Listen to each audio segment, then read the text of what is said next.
حکوومەت عێراق بە شێوەیەکی کردداری دەستی کردووە بە جێبەجێکردنی پرۆژەی بە ئەلکترۆنیکردنی موچەی فەرمانبەران و بڕیارە لە ڕێگەی کارتی ئەلکترۆنیەوە لە بانکەکان وەربگیرێت.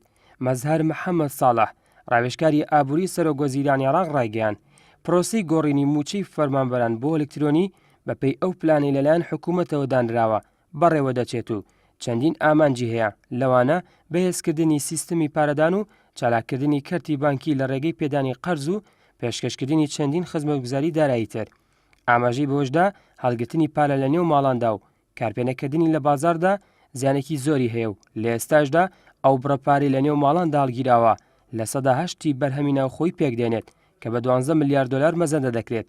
مەزهەر محەممەد تەئکیدی کردەوە موچەی فەرمانبەرانی دەوڵەت و خانەنشینان و چاودێری کۆمەڵایەتی لە 150 بودجەی گشتی پێکدێنێت و یەکسانە بە لە 125 کۆی بەرهەمی ناوخۆی.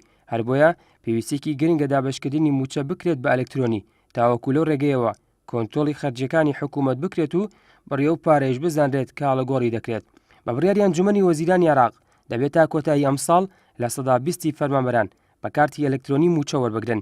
بە پێی و پلانش کە دانراوە پێویستە تاوەکو ساڵی 2020 سەرجەم موچەخۆرانی عێراق بە کارتی ئەلکترۆنی موچەکانیان وەربگرن. هەر لە پلانەکەدا هاتووە 19 بانکی حکومی و تایبەت و بیانی لە پرۆسی دابەشکردنی موچەی فەرمانبەران بە شێوەی ئەلکترۆنی بەشدارن و لە ئێستاشدا ژمارەی فەرمانبەران نزیکەی 4 ملیۆن کەسە و ساڵانە زیاتر لە 35 تریلیۆن دینار وەردەگرن. لای خۆشیەوە یەکێتی بانکە تایبەتەکانی عێراق ڕایگەیاندووە کارکردن لە پرۆسەی بە ئەلکترۆنیکردنی موچەی فەرمانبەران بەردەوامە و لە ئێستاشدا سەرقاڵی دانانی هەژماری بانکین بۆ هەردوو وەزارەتی تەندروستی و کارەبا بڕیاری شەل لە داهاتوویەکی زۆر نزیکدا هەژمارەکانیان کارا بکرێت. هاوکات وەزارەتی کارەبا لە بەیاننامەیەکیدا ئاشکرای کردووە بانکی بازرگانی بە خۆرایی ماستەر کارتی بۆ فەرمانبەرانی وەزارەتەکان دروست کردووە. لە ڕێگەی بارگای وەزارەتیش ئامێری تایبەتی بۆ ڕاکێشانی پارەداناوە.